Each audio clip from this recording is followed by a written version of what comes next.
I used to think I had it all figured out. A stable job, a cozy home, and a loving wife named Lisa. We've been married for almost a decade now, with a beautiful daughter named Emily who just turned 6. Our life seemed like the perfect picture from the outside. Weekends filled with family outings, dinners with friends, and lazy Sundays watching movies together. But looking back, I realized the cracks were there, subtle at first, but growing wider with each passing day. It all started after a party at our friend Sarah's house. It was one of those typical get-togethers, nothing special, just a chance for old friends to catch up over drinks and laughter.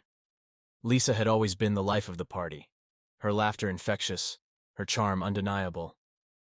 That night, she seemed particularly vibrant, her attention focused on every guest, especially on Sarah's husband Tom. I noticed it, but I didn't think much of it at the time. After all, we were all friends, and Lisa had always been friendly and outgoing. Emily was with us that night, running around with the other kids, her laughter echoing through the house.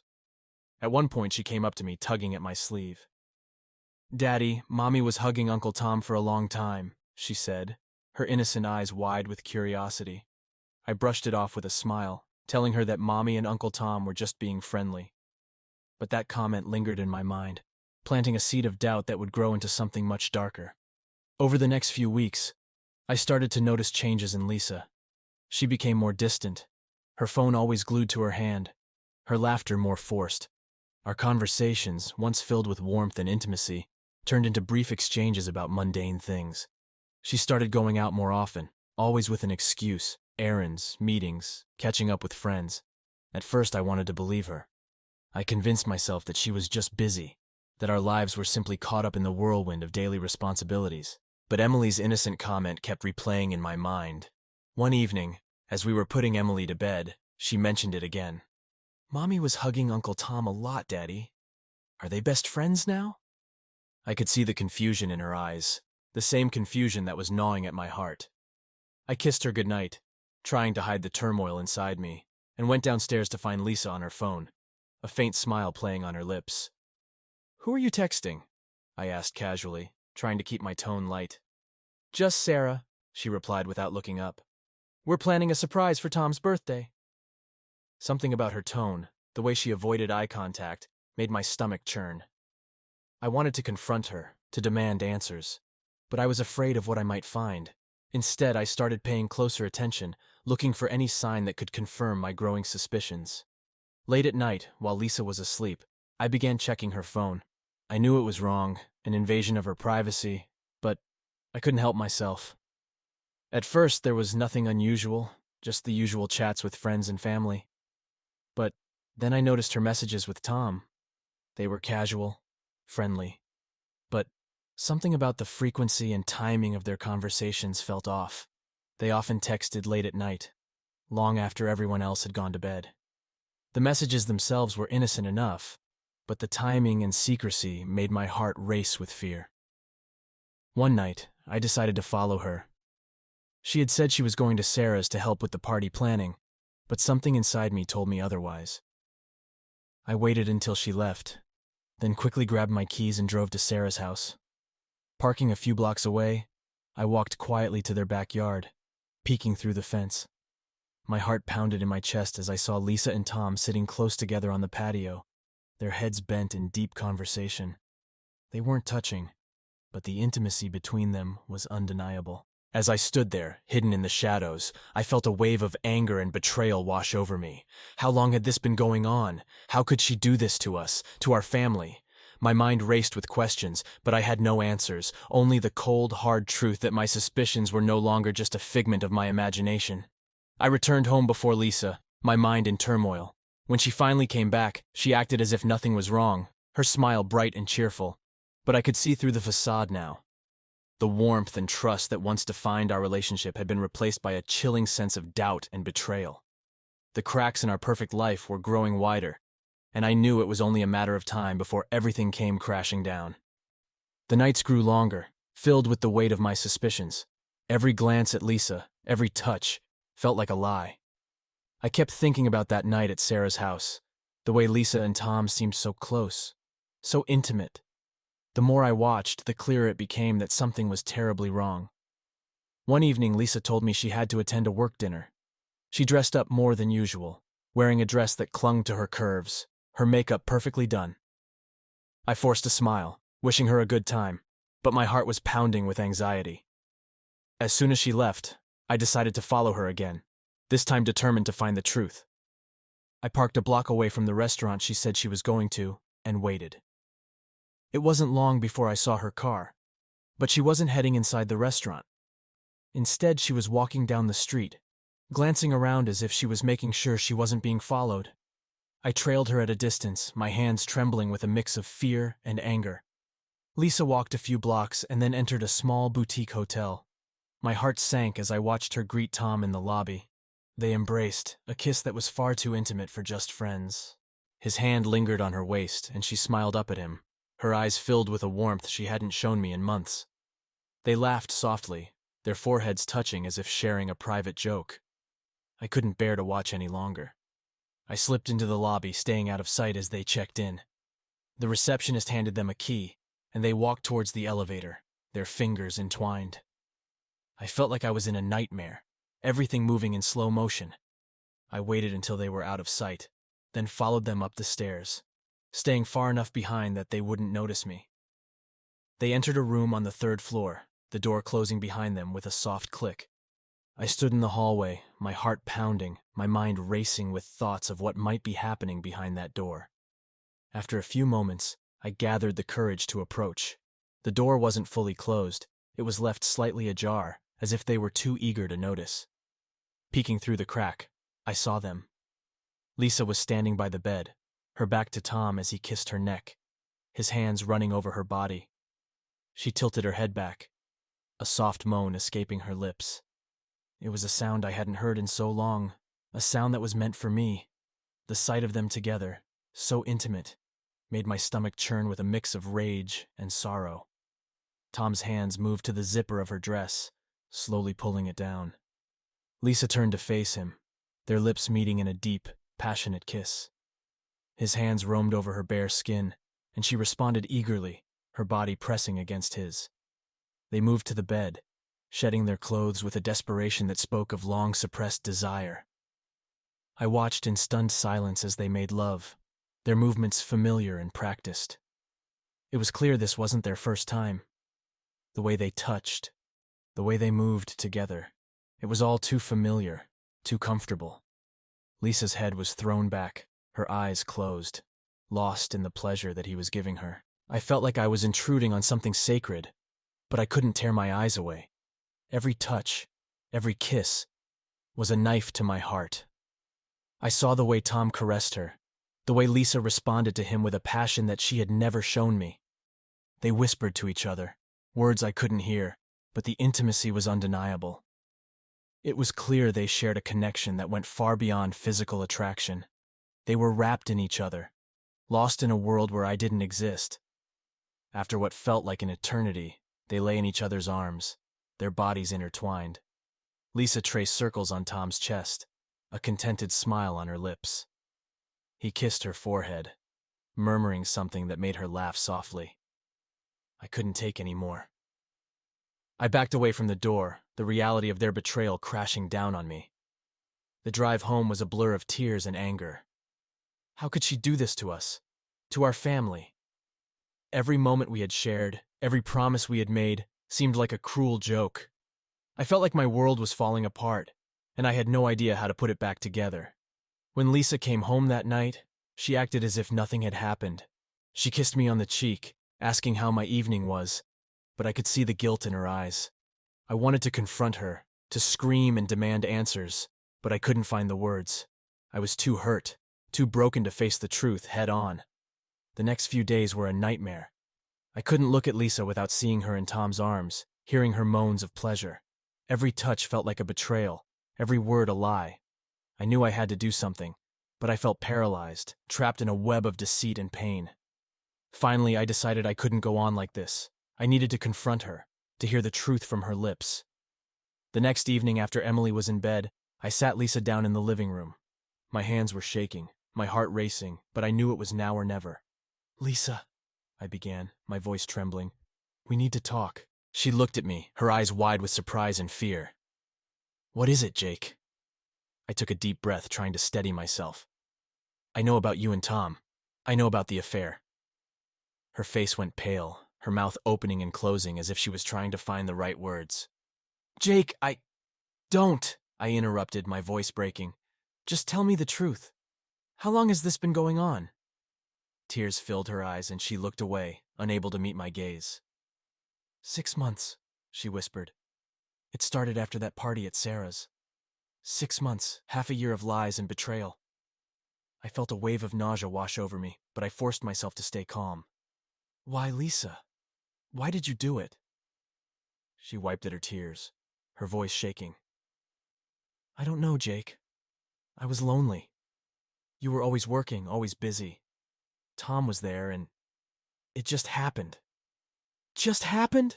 I echoed, my anger rising. You don't just happen to have an affair, Lisa. You made a choice. She nodded, unable to argue. I know. I'm sorry, Jake. I never meant to hurt you. Well, you did, I said, my voice raw with emotion. You hurt me more than I can ever express. And now I don't know what to do.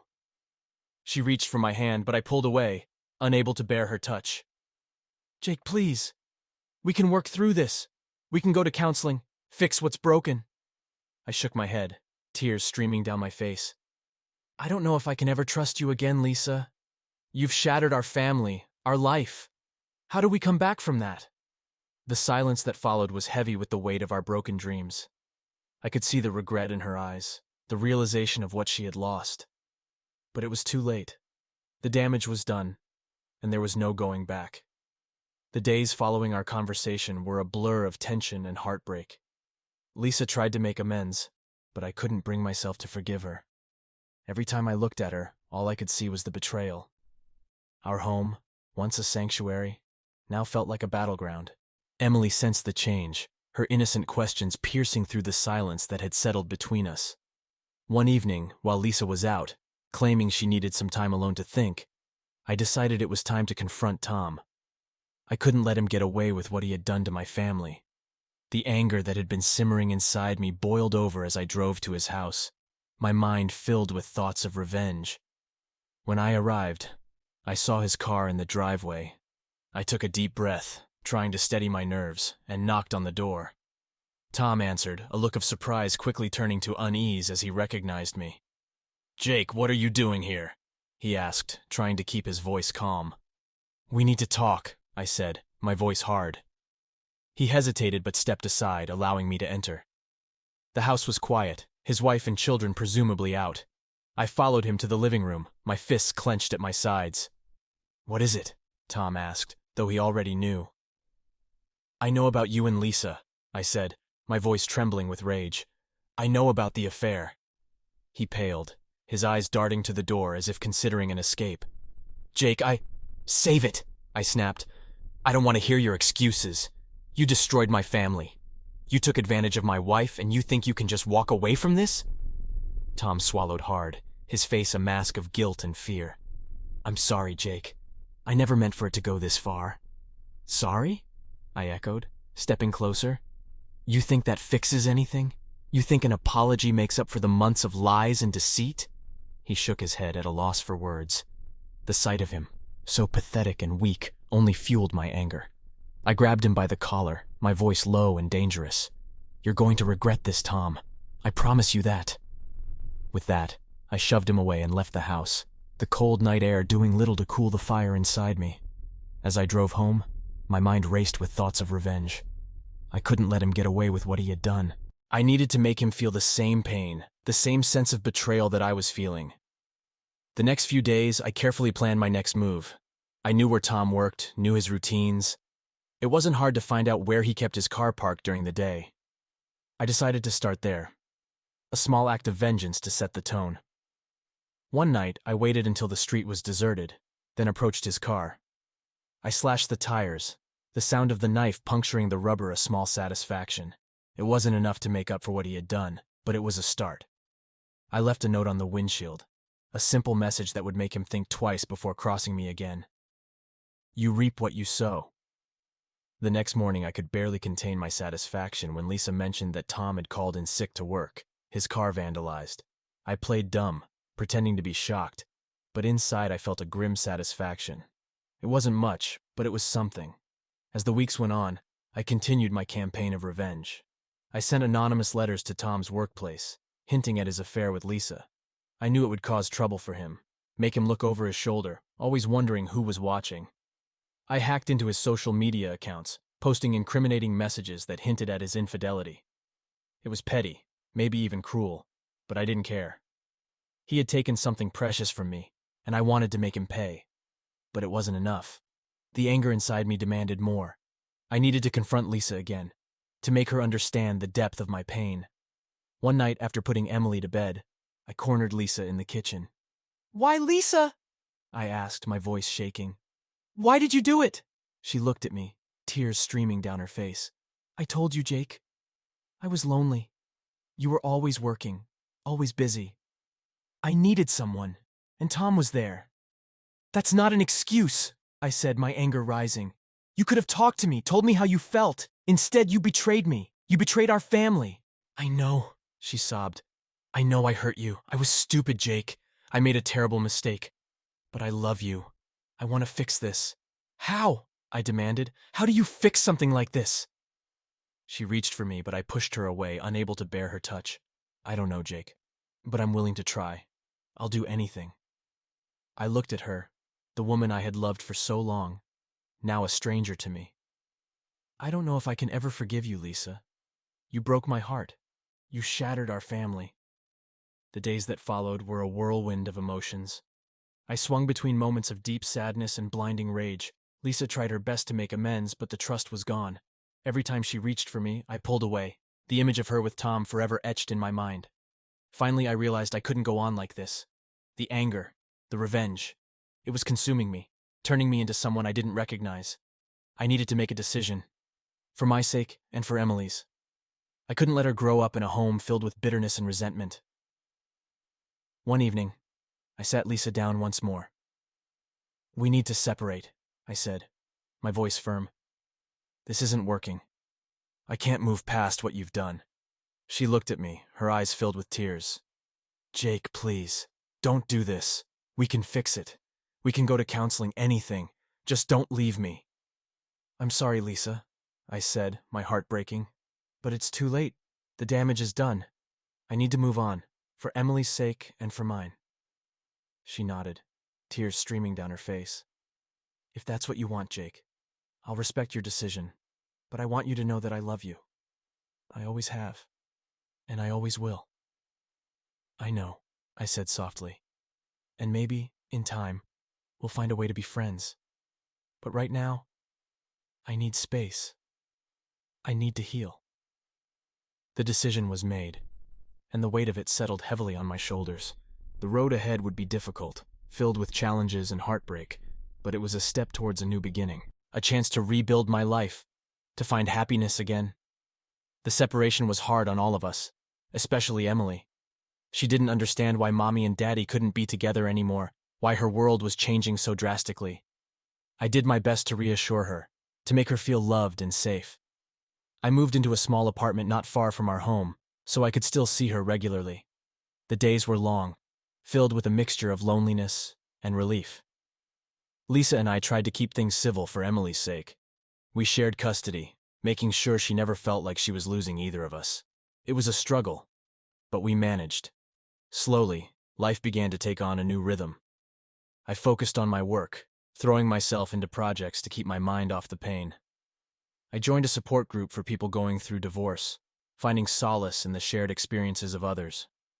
One evening, after a particularly tough day, I decided to take a walk through the park near my apartment.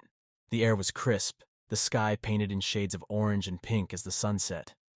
As I walked, I noticed a woman sitting on a bench, sketching in a notebook. She looked up and smiled as I passed by.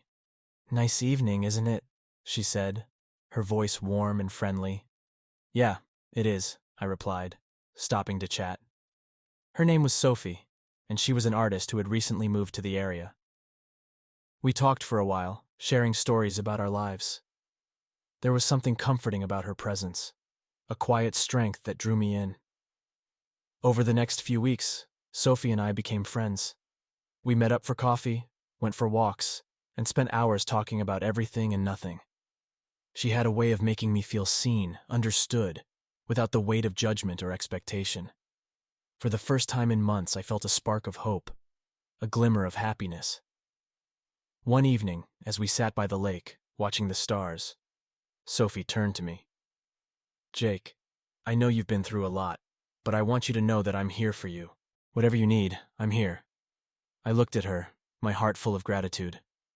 "Thank you, Sophie. I don't know what I'd do without you." We grew closer, our friendship slowly blossoming into something more. It was a slow, cautious journey, filled with moments of doubt and fear. But Sophie was patient, understanding. She knew the wounds I carried and gave me the space to heal at my own pace. As the months passed, I found myself falling in love with her. It was different from what I had felt with Lisa.